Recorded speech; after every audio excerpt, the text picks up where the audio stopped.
नमस्कार, आप देख रहे हैं रिप्रेजेंट इंडिया न्यूज़ और मैं हूं मनीषा श्रीवास आपके साथ। लोकसभा चुनाव के मद्देनजर अलग अलग राजनीतिक पार्टियों में हो रही गुटबाजी एवं अन्य राजनीतिक मसलों पर हमारे रिप्रेजेंट इंडिया न्यूज़ ने राष्ट्रवादी कांग्रेस पार्टी के पूर्व मंत्री रमेश चंद्र बंग से विस्तार से बात की। तो आइए देखते हैं रमेश चंद्र बंग ने मौजूदा सरकार पर निशाना साधते हुए क्या कुछ कहा।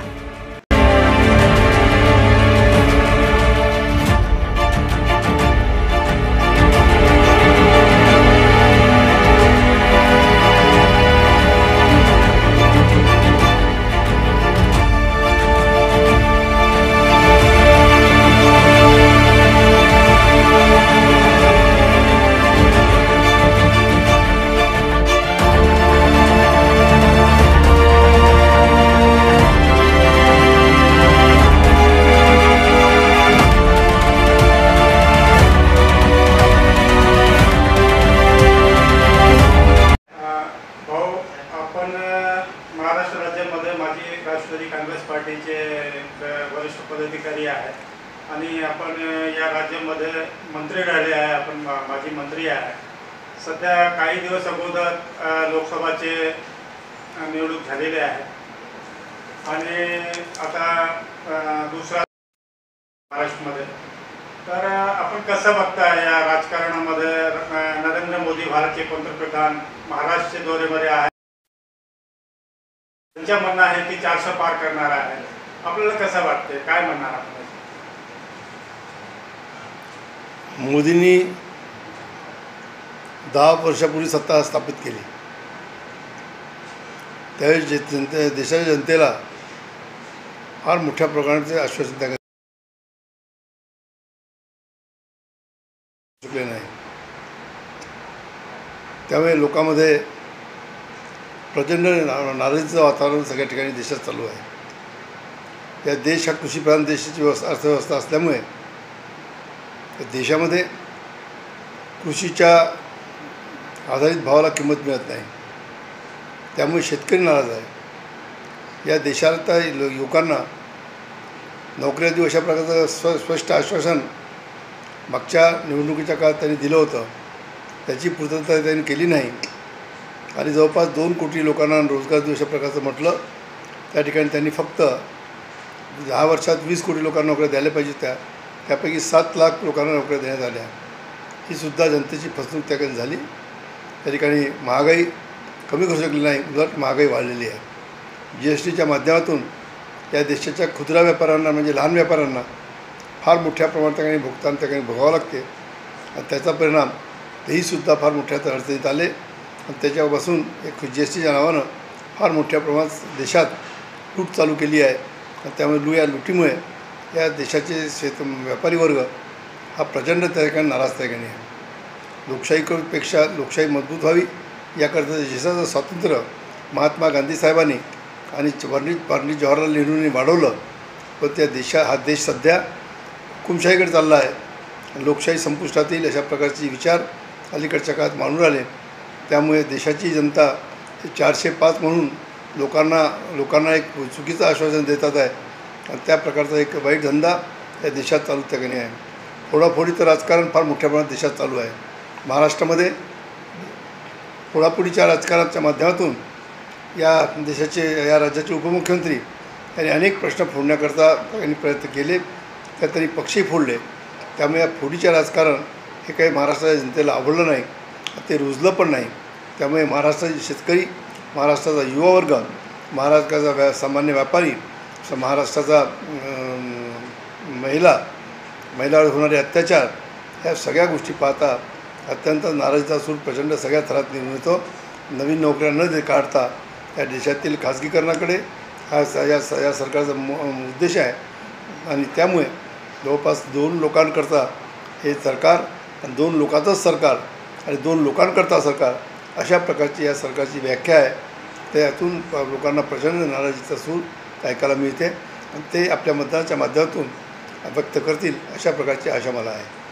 महाराष्ट्रामध्ये महाकाळी आणि इंडिया जे चालू आहे आणि बारामतीमध्ये सुप्रिया सुळे खासदार सती उमेदवार आहेत आपल्याला काय वाटते की बारामतीमध्ये कोणाच्या म्हणजे गड आहे आणि ते म्हणजे जनता कोणाला म्हणजे हे करणार? जी काही स्थापना महाराष्ट्रात झाली, मग त्यात काँग्रेस राहुल गांधी साहेबाचा असो, राष्ट्रवादी काँग्रेस शरदचंद्र पवार गट असो, की या ठिकाणी उद्धव साहेबाचा ठाकरे गट असो, या सगळ्यांची ताकद वाढलेली आहे. म्हणून जनता यांच्यामागे आहे. यांच्याच उमेदवाराला तेथील जनता निर्णायक मत घेऊन त्या ठिकाणी त्यांना निवडून देतील अशा प्रकारचा विश्वास आम्हाला वाटतो. आणि हे जे राष्ट्रवादी काँग्रेस पार्टीमध्ये दो गुट झाले आहेत, अजित केली आणि एक अजित पवार गुट झाला, शरद पवार गुट आहे, तर याला तुम्ही कसं पाहता? जनतेचा जे यांना कौल नाही आणि या निवडणुकीच्या निकालानंतर आपल्याला जनतेला कळेल महाराष्ट्राच्या त्या जनतेचा कौल कोणाकडे होता. या राज्याची जनता अतिहुशार आहे. प्रसंगी ते आपला निर्णय घेत जातात. त्यामुळे महाराष्ट्र जनता आदरणीय शरदचंद्रजी पवार साहेब आणि आदरणीय उद्धवजी ठाकरे साहेब आणि आदरणीय राहुलजी गांधी साहेब यांच्याच पाठीमागे आहे आणि त्यांनाच या निवडणुकीत कौल मिळेल अशा प्रकारचा आत्मविश्वास हा विदर्भात नाही तर महाराष्ट्रात जागृत होत आहे. आणि त्या दृष्टिकोनातून मतदान होऊन राहिलं आणि त्यामुळे त्यांच्याकडे पाहण्याचा दृष्टिकोन प्रश्न निर्माण. परिवर्तन पाहण्याची हवा सुरू आहे, यामुळे आपल्याला कसं वाटतं की परिवर्तन आता होऊ शकते का? नाही, देशाचं वातावरण खराब झालेलं आहे. मी पहिलेच बोललो. त्यामुळे परिवर्तन निश्चित आहे. अनेक राज्यामध्ये आता तुम्हाला निकालानंतर कळेल 4 तारखेला की देशाचं वातावरण कसं होतं, जनतेचं काय म्हणणं आहे.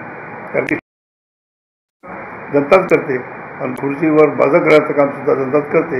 ही देशाची सदृढ लोकशाही डॉक्टर बाबासाहेब आंबेडकरांनी दिलेल्या घटनेप्रमाणे चालू आहे आणि 405चा जो त्यांनी आकडा दिला हा निव्वळ लोकाला घटना बदलण्याकरता दिलेलं आश्वासन पूर्ण करण्याकरता आहे आणि घटना या देशाची बदलू शकणार नाही हे आम्ही त्याकडे जाणून घेतलं पाहिजे. इतक्याच त्या ठिकाणी त्याचा उद्देश आहे.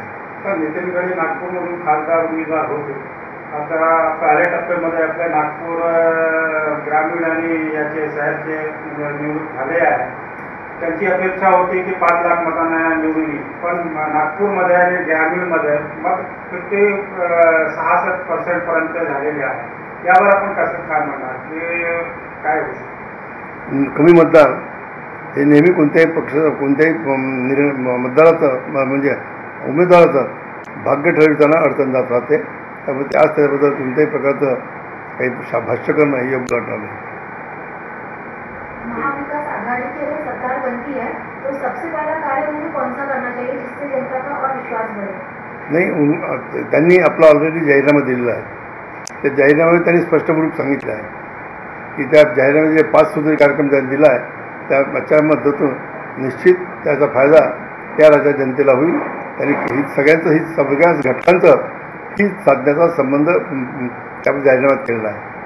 आणि आपण काय आवाहन करणार आहे महाराष्ट्राची जनताला किंवा चालू आहे दुसरा तिसरा चौथा टप्पा आता होणार आहे, तर आपण राष्ट्रवादीचे पदाधिकारी वरिष्ठ पदाधिकारी म्हणून काय म्हणजे असं आवाहन करणार आहे की राष्ट्रवादी काँग्रेस पार्टीनं मत केलं पाहिजे कसा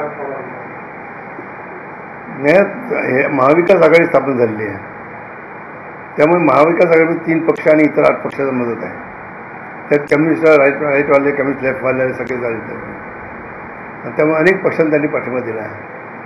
त्यामुळे आता त्याच्या मदतीतून ही महाविकास आघाडीचं जास्त मतदान यांच्या बाजूने होईल आणि जनता 48 पैकी जास्तीत जास्त सीटा या महाराष्ट्र आघाडीवर मिळतील अशा प्रकारचा विश्वास माझा आहे. आणि मतदार बंधूंनीसुद्धा माझी विनंती आहे की महाविकास आघाडीला जास्तीत जास्त मोठ्या संख्येत निवडून द्यावं अशा प्रकारची त्यांनासुद्धा विनंती करतो. राष्ट्रवादी काँग्रेस पार्टी शरद पवारच्या ग्रुप आणि विदर्भमध्ये खूप मोठी संख्येने कार्यकर्ते आणि पदाधिकारी आहेत, परंतु एकही सीट विदर्भला दिली गेली नाही. यावर आपण काय बोलणार? विदर्भासाठी विदर्भात 3 सीटा दिल्या नाही, नागपूरसाठी नाही. नागपूरला का वर्धे सीट राष्ट्रवादीला मिळाली. उद्धव ठाकरे साहेबांना 2 सीटा मिळाल्या, बुलढाणा आणि यवतमाळ वाशिम, आणि बाकी सीटा काँग्रेसला दिल्या. राष्ट्रवादी वर्धा मिळाली ना. आहे वर्धा आपण तुतारीमध्ये लढतो आहे. वर्धा माणूस तुतारी या चिन्हावर आपण लढतो आहे वर्धा. अमर काय आमच्या अधिकृत उमेदवार आहे, ते प्रचंड संख्येने निवडून येतील अशा प्रकारचा विश्वास आमच्या मनात आहे.